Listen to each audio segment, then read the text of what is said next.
Hey guys, I'm at the beach now. Walk a different route up towards Morris Castle, so to the right as I come in that entrance.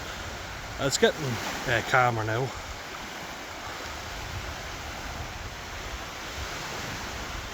It was raining quite a bit earlier on. But I want to just talk about something that I've noticed, and I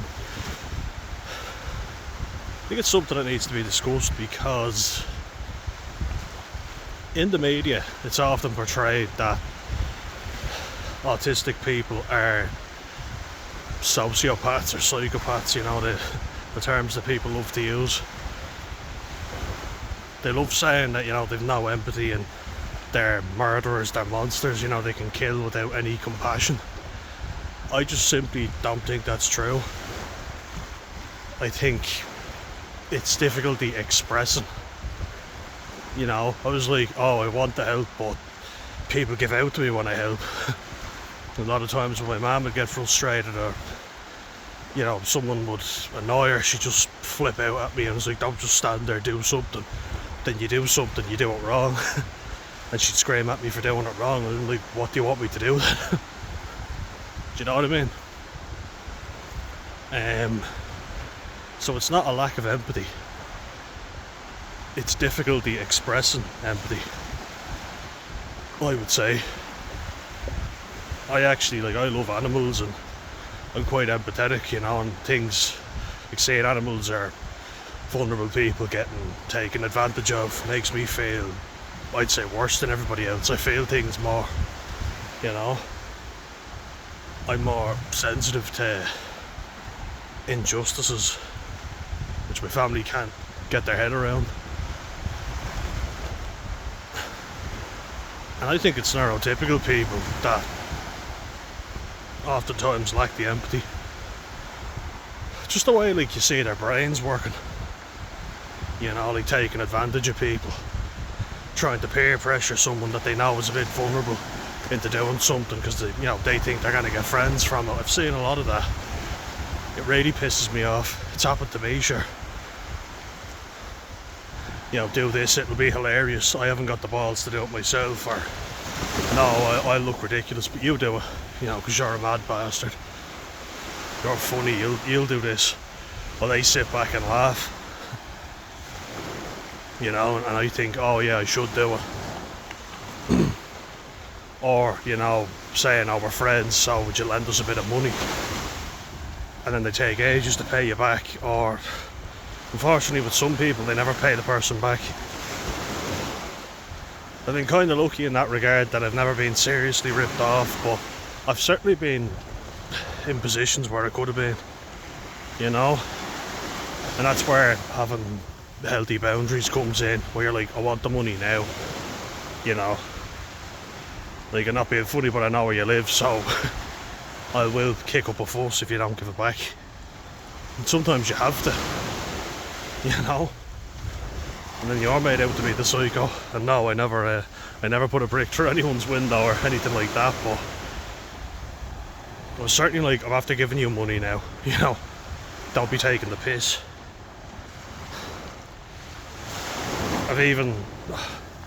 My instincts told me not to, and then I did, give him money, and then luckily it worked out, but I'm certainly going to trust my instincts more in the future.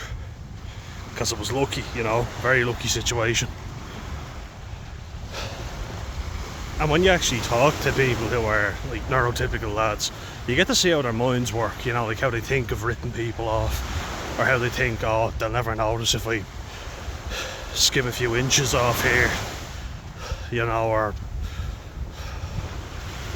even hearing lads talking about doing up people's houses, and they see the client doesn't have a clue really what is going on, so you can skim a bit off there, but because it's costly to hire someone professional to come in, so if you buy someone cheap, my mum always said, buy cheap, buy twice. My dad was always, getting tacky people in to do botch jobs that he knew, he never spent money on it, and as a result it was always half-arsed.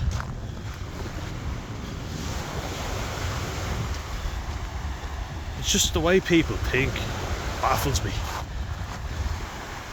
You know, they make the autistic person think that they're getting a good deal out of the situation when in reality they're not getting a good deal. They're getting ripped off. But you kind of rationalise it in your brain and you go, oh well, these are my friends, surely they wouldn't rip me off. Very fucking hard to know who's your friend and who isn't now. Well, that's a tragic fucking state of affairs, isn't it? I've seen how other people think and it's made me very aware. And I have to own up myself. I've often thought, you know, I got into the mindset of fuck them before they fuck me. So I kind of became good at doing the same thing.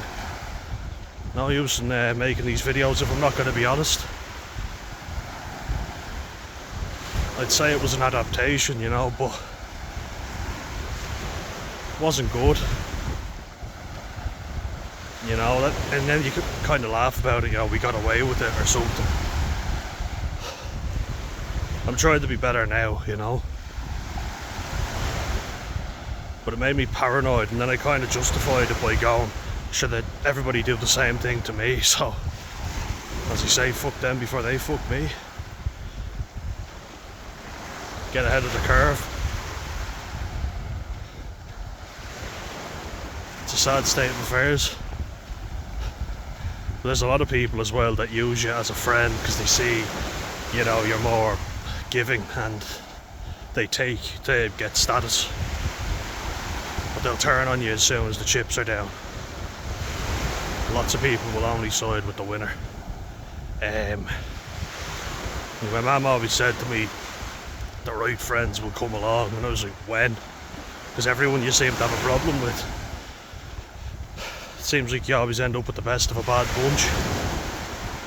Don't know, does anyone else relate to that? You can let me know down below.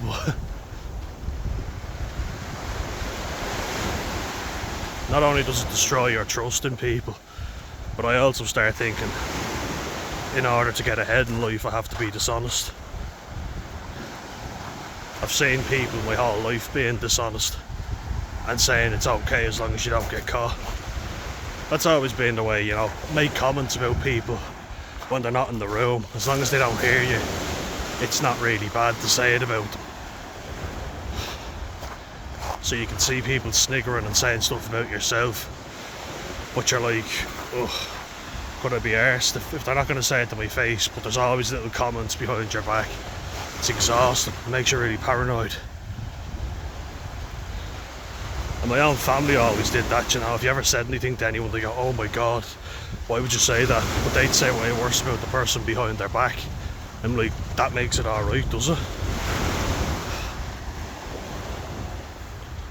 Or they'd say, your voice carries, shut up, keep it down.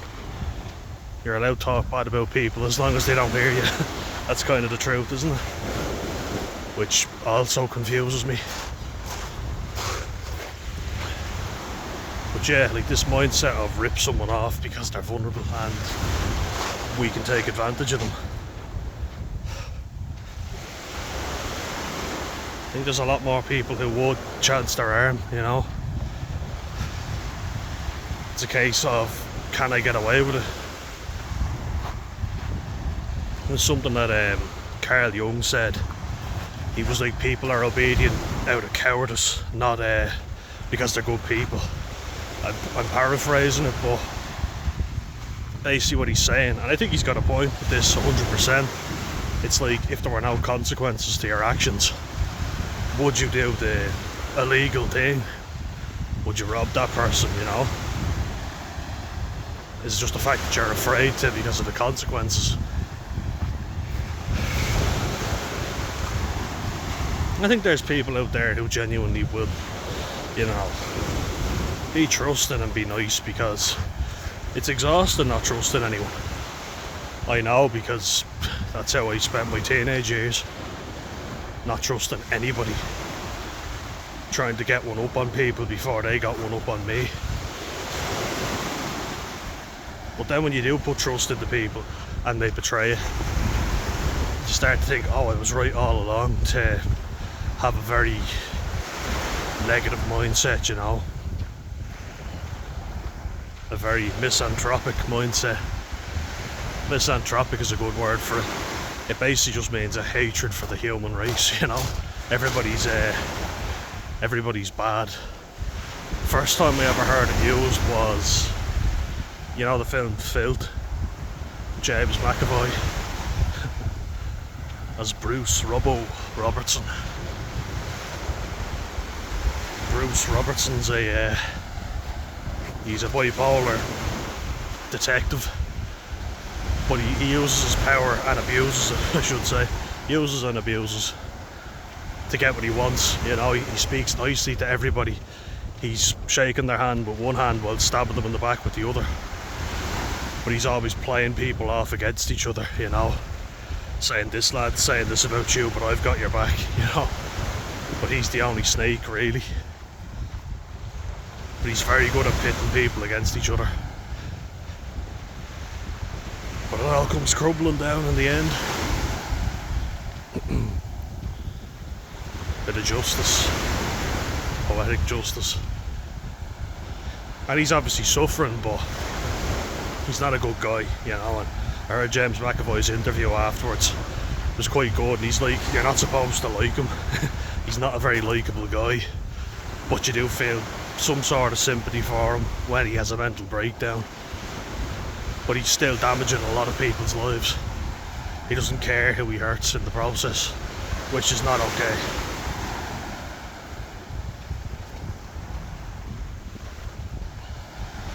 It makes me wonder, like, there's always lots of people like that. This lad said this about you to get you paranoid and to see your reaction, you know. They wanted to piss you off, they wanted to see how you would respond and watch the paranoia unfold, which is disgusting, you know. It's sick, but people get off on that stuff, especially if you're a vulnerable person and, you know, you've been in trouble, you're nearly expelled like I was. It's very easy for people to then get you into trouble and play the victim. They flip from aggressor to victim in no time, which is something that I think neurotypicals are certainly better at than neurodivergents. Not saying there's not neurodivergent people out there who can cause abuse, but speaking about autism in particular, I think we're quite matter of fact, and, you know, we take people at face value, at their word. I kind of learned not to do that, and as I say, not trusting anybody is extremely exhausting, you know. So I'm trying to trust people again, but it's not easy. I think the sun's coming out now, and that's a sign for something. Feeling the heat coming down on me anyway, in a good way, feeling the heat. But let me know if you've ever had an experience that really, you know, damaged your trust in humanity, because I'm not saying I'd love to hear it because it's quite sad, but this channel is something that I hope can help people vent, get their shit out, you know, get shit off their chest. Nobody who wants shit on their chest, am I right? But it is something as a neurodivergent and, you know, autistic, ADHD, but you do have to be aware of it because it can definitely happen, you know. If you're a vulnerable person, you are naturally more vulnerable to abuse, which is why it always helps to have someone who's spotting the signs, you know, and making sure if anything happens they will go in and have your back. It's not nice thinking nobody has your back. I've been there, trust me. People who are, you know, there as a shoulder to cry on, but when you need someone to stand up and confront someone, they cower in the corner. That's no use, you know. As I say, many times where I wanted to just curl up in a ball and die, but I needed to confront the situation, and I did. You know, that's courage, you know, and I am proud of myself for doing it. But I'll forget that I've done that. I'll remember all the times I didn't, or you know, times I wish I'd said something differently. So yeah, it's a tough one. That's why I aim to, you know, help you guys be more assertive and not to take shit off anyone. You don't deserve it, you know, nobody does. Nor should you, you know. And don't ever let anyone tell you differently. You know, I can't tell you the amount of times I say my mum has complained, and then if I go and say anything, oh, what are you doing, what are you saying? And like, you just said you were upset or you weren't happy with the service. Oh yeah, but leave it. I don't want anything done about it. It drives me mental when people complain, because then I feel like I have to do something about it, especially if it's someone I care about. They're trying to make them happy. Bottom line, if they don't ask you to help, do nothing, because you're better off. Everyone will then say you've done everything wrong, you know. They're the perfect criticism. They're the perfect critic about something they wouldn't even get up and do, you know. It's like everybody sitting in a crowd when you actually get up and sing, God forbid. You know, at a talent show or something, there's always the kids sniggering in the corner and taking the piss out of everybody. But never in a million years would they put themselves in the spotlight, you know, risk getting criticised. They'll just sit back and judge everybody else. But heaven forbid they actually put themselves forward, you know, where they could be judged and criticised. The reason they won't do it is because they know how much abuse they would get, because they're the one giving abuse to others with their friends, or friends I should say. Those same people would stab them in the fucking back if it suited them. It's like Machiavelli, Niccolo Machiavelli. The ends justifies the means. I can do whatever I want as long as I get what I want. But, you know, I'll pretend to be friends with people and they're all stabbing each other in the back, you know. No one is safe. It's like one minute I'm friends with one person and we conspire to kill somebody, but then I kill that person after that job is done, because I want to rise to the top and I can't have any friends. There are no friends, not really, you know. That's misanthropic, right in a nutshell. Not trusting anybody, you know, having number one, and that's the only one you trust. I'm telling you now, it's exhausting, you know, when you only trust yourself and nobody else.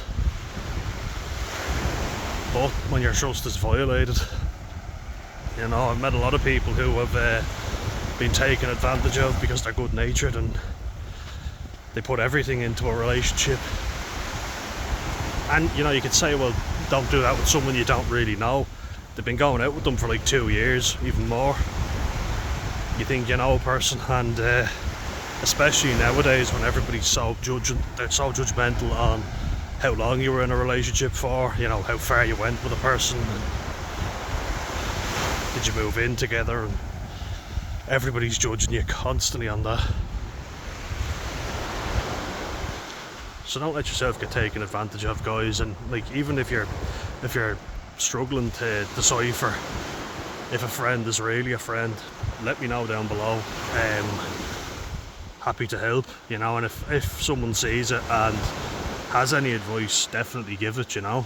I usually respond to all my comments, by the way, so I will respond as best I can and try and offer the best advice I can. And even if you know someone took advantage of you, please share it, you know. A problem shared is a problem halved. Someone might learn something from it. You know, we can always learn from our mistakes and other people's as well. But try to trust people if you can, you know, because it's exhausting not trusting anybody. Believe me, I know. And then when you find good people, you're very, you can be very paranoid, you can be very aggressive, even if you don't realise it. Because you're always waiting for the hand to come out and stab you in the back, which I was for so long, and it's no way to live. But I'll leave you with this, and I'm in for a dip now, and enjoy the views, guys.